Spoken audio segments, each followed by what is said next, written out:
अस्सलाम वालेकुम फ्रेंड्स, उम्मीद है कि आप सब खैरियत से होंगे। जैसे कि आज जो मैं आप लोगों के साथ शेयर करने जा रही हूँ वो कुछ मैथमेटिक्स के इम्पॉर्टेंट एमसीक्यूज़ हैं, जिसके लिए मैंने पहले भी कॉन्सेप्ट क्लियर किया हुआ है, लेकिन ये मज़ीद आप लोगों को इम्प्रूव करेंगे एमसीक्यूज़ के हवाले से। जो टॉपिक है हमारा अलजेब्रिक एक्सप्रेशंस, जिसमें हमें अलजेब्रा की नॉलेज लाजमी होना चाहिए। तो अक्सर मेरे पास मैसेजेस यही आते रहते हैं कि मैम बेसिक से भी हमें क्लियर करती हैं ताकि हमारा बेसिक भी क्लियर हो। तो यहाँ पर आप गूगल में आएंगे, लिखेंगे www.farina।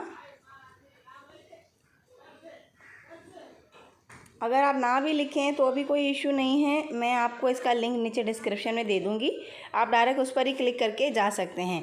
तो यहाँ पर आपने लिख लिया www.farinaaslam.com, तो यहाँ आप मेरी वेबसाइट पर आ जाएंगे। तो यहाँ पर मैंने क्लास 7 के कुछ इम्पॉर्टेंट MCQs अपलोड किए हुए हैं। यहाँ पर आप देखेंगे क्लास 7 के, तो इसमें आप देख सकते हैं क्वेश्चन नंबर 1, ये हमें एक्सप्रेशंस के हवाले से मैं एक वीडियो का लिंक यहाँ पर आप दे दूँगी। जैसे यहाँ पर 7 लिखा हुआ आ रहा है, वैसे इसके नीचे एक वीडियो का लिंक आप लोगों को मिल जाएगा।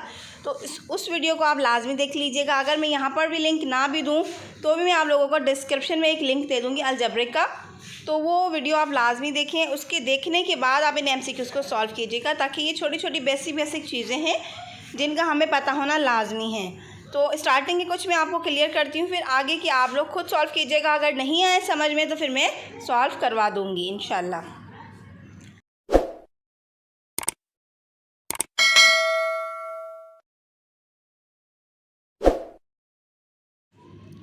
तो फर्स्ट में हमें क्या कह रहे हैं कि how many terms are in the expression. तो ये हमें एक एक्सप्रेशन गिवन है। तो सबसे पहले तो हमें ये पता होना चाहिए कि एक्सप्रेशन किसे कहते हैं। तो एक्सप्रेशन उसे कहते हैं जिसमें हमारे वेरिएबल्स यूज़ होते हैं, हमारी ऑपरेशंस यूज़ होती हैं, प्लस माइनस, डिवाइड, मल्टीप्लाई, और इसके साथ साथ हमारे वेरिएबल्स यूज़ होते हैं। तो उनके अकॉर्डिंग हमारी एक्सप्रेशन बनती है। पर हमें इससे बताना क्या है कि इसमें टर्म्स कितनी हैं। तो इसमें जो है आप देखें कि 2x 2y, दैट मीन कि अगर हम 2 को 2 से मल्टीप्लाई कर दें तो क्या हो जाएगा 4xy। इनके बीच में कौन सी ऑपरेशन है, मल्टीप्लाई की है। तो ये मल्टीप्लाई होकर हमारे पास एक ही टर्म बनेगी, क्योंकि अगर इनके बीच में प्लस आ जाता तो आगे हम जब देखेंगे तो इससे भी आपको आइडेंटिफाई हो जाएगा।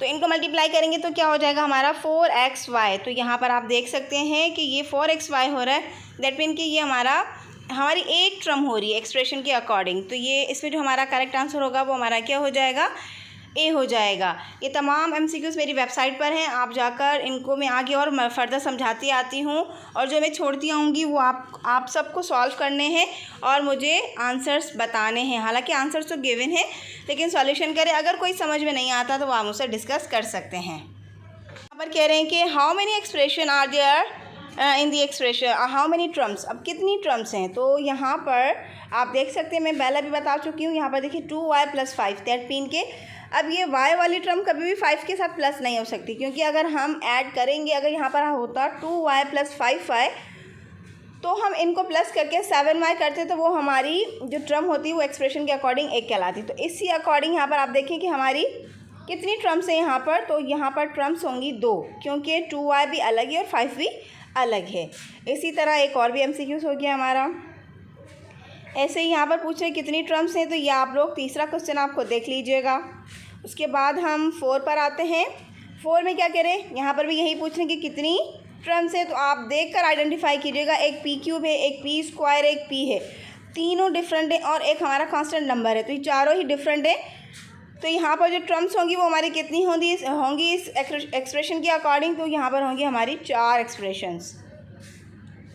ऐसे ही हमारे पास कहेंगे कि आप कॉफिशिएंट बताएं। कॉफिशिएंट क्या होता है, x का कॉफिशिएंट बताना है। तो x के साथ क्या लिखा हुआ है 4, तो कॉफिशिएंट ऑफ x हमारा क्या होगा 4। अगर पूछे कॉफिशिएंट ऑफ y, तो y का कॉफिशिएंट क्या है 3 है। दैट मीन कि हमारा यहाँ पर क्या पूछ रहे हैं, what is the coefficient of x। तो यहाँ पर कॉफिशिएंट ऑफ x हमारा क्या होगा 4, दैट मीन कि डी ऑप्शन हमारा करेक्ट आंसर होगा। उसके बाद 6 पर आएँ, तो यहाँ पर कह रहे हैं what is the coefficient of x। तो यहाँ पर x के आगे कुछ भी नहीं, दैट मीन कि हमारे पास क्या होता है 1। साइन कौन सी आ रही है हमारी माइनस की, दैट मीन कि माइनस का 1 होगा। x की जो टर्म होगी, टर्म नहीं जिसे हम कॉफिशिएंट कहते हैं, x का जो कॉफिशिएंट होगा वो हमारा क्या होगा, एक्स के आगे कुछ भी नहीं है, 2 माइनस एक्स प्लस वाई है, दैट मीन कि एक्स के आगे कुछ नहीं, तो हमारा क्या होगा 1, और साइन हमारी माइनस की है तो यहाँ पर माइनस का 1, दैट मीन कि इसका हमारा सी ऑप्शन करेक्ट आंसर होगा।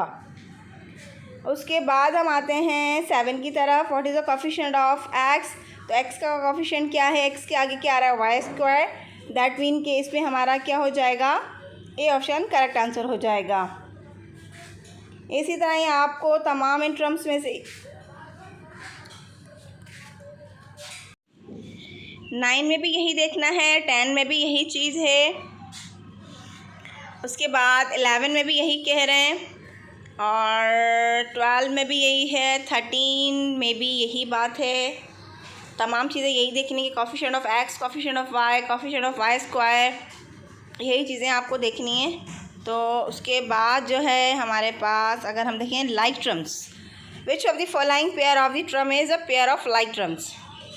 पीछे मैंने जितनी भी छोड़े हैं क्वेश्चंस वो सब आप लोग सॉल्व कीजिएगा और मुझे कमेंट करके लाजमी बताइएगा। तो इसके बाद हम आते हैं 16 पर। 16 में कह रहे हैं कि बताएं कि which of the pair of the terms is a pair of like terms. Like terms इसमें कौन सी हैं?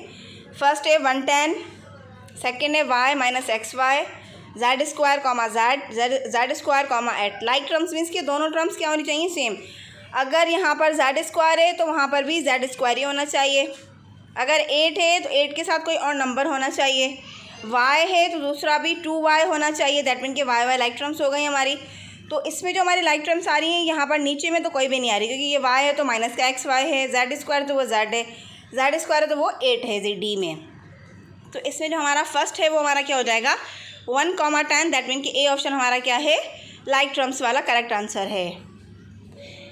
इसी तरह एक और भी देख लेते हैं। तो यहाँ पर कह रहे हैं कि pair of terms is a like terms. अब नीचे 7xy 14yx, नीचे क्या है M square of P M P square. अब यहाँ पर एम पे स्क्वायर आ रहा है सेकेंड में और उस पर पी पे स्क्वायर आ रहा है, तो ये तो नहीं हो सकता। और यहाँ पर क्या कह रहे हैं कि 6xz और यहाँ पर क्या कह रहे हैं 12x स्क्वायर जेड स्क्वायर, तो ये भी नहीं हो सकता क्योंकि वो xz है, यहाँ पर x स्क्वायर और जेड स्क्वायर है। डी में क्या कह रहे हैं -13x -13y। अब ये यहाँ पर आ गया x और y 13x 13y, तो ये भी नहीं हो सकता। अगर माइनस का 13x होता और यहाँ पर माइनस का 13x होता तो ये लाइक टर्म्स कहलाती हैं, अदरवाइज़ नहीं। अब ए ऑप्शन देखिए 7xy 14yx या xy, बात एक ही है क्योंकि दोनों सेम ही हैं। 7xy भी सेम, 14xy या yx रखें तो भी सेम। तो इसमें जो है हमारा करेक्ट आंसर क्या हो सकता है, ए ही हो सकता है। इसी तरह बाकी भी MCQs होंगे तो इनको आप लोग देख लीजिएगा और मुझे बताइएगा, नहीं आया तो फिर मैं आप लोगों को क्लियर कर दूँगी। कहीं पूछेंगे लाइक बताएं, कहीं पूछेंगे अनलाइक बताएं, तो अनलाइक भी ऐसे ही होंगी जो बिल्कुल ही सेम हो, उनको हटाकर बाकी जो मुख्तलिफ आ रही होंगी आप उनको आइडेंटिफाई करेंगे कि वो कौन सी है। एक ये भी क्लियर कर देती हूँ 20 MCQs में क्या कह रहे हैं अनलाइक। अब यहाँ पर देखिए P square Q square minus का है और यहाँ पर 12 का क्यू स्क्वायर पी स्क्वायर, ये तो सेम है लाइक टर्म्स में। 41 और 100 ये भी हमारी लाइक टर्म्स में शामिल है। और सी में क्या कह रहे हैं कि क्यू ऑफ पी स्क्वायर और 13 पी स्क्वायर क्यू, तो यहाँ पर आप देखें कि पी स्क्वायर यहाँ पर क्यू ऑफ पी स्क्वायर और 13 पी स्क्वायर ऑफ क्यू है, बात तो एक ही है, सिर्फ और सिर्फ फ़र्क क्या है, इन्होंने पहले क्यू रख के फिर पी स्क्वायर रखा है और यहाँ पर 13 के साथ क्या है पहले पी स्क्वायर रखा है फिर क्यू रखा है। तो डी में आप देखें 4 of y of x square और minus x of Y square, तो यहाँ पर भी यहाँ आप देख सकते हैं कि ये अनलाइक हो रही है। क्यों? क्योंकि यहाँ पर कह रहे हैं कि माइनस का 4y एक्स स्क्वायर और यहाँ पर कह रहे हैं माइनस का 4x वाई स्क्वायर, यहाँ पर x पे स्क्वायर दे रहे हैं और यहाँ पर y पे स्क्वायर दे रहे हैं, दैट मीन कि ये क्या हो गई हमारी अनलाइक टर्म्स हो गई, इनमें कोई भी सेम नहीं आ रहा। ऊपर वाली तीनों ही क्या है सेम है ऑप्शंस में, तो डी ऑप्शन हमारा करेक्ट आंसर हो जाएगा। उसके बाद हमें कह रहे हैं कि ऐड करें, इनको ऐड करना आसान है। वैसे 21 से लेकर एडिशन वाले क्वेश्चन जो हैं ये मैं आप लोगों को क्लियर करूँगी इनके सॉल्यूशंस के साथ, तो ये आप लोग बेशक ना सॉल्व कीजिएगा। अगर समझ में आ जाते तो वेल एंड गुड, नहीं आते तो इनको मैं सॉल्व कर दूँगी। तो आप वेट कीजिएगा, मैं इंशाल्लाह जल्द ही इसकी वीडियो बना के अपलोड करती हूँ। जो एडिशन वाले रहते हैं आपके 20 से लेकर आई थिंक 20 MCQ से ही रहता है, 21 से लेकर बाकी रिमेनिंग जितने भी नीचे एडिशन वाले हैं तो इनको मैं सॉल्व करके आप लोगों का कॉन्सेप्ट क्लियर कर दूँगी इंशाल्लाह।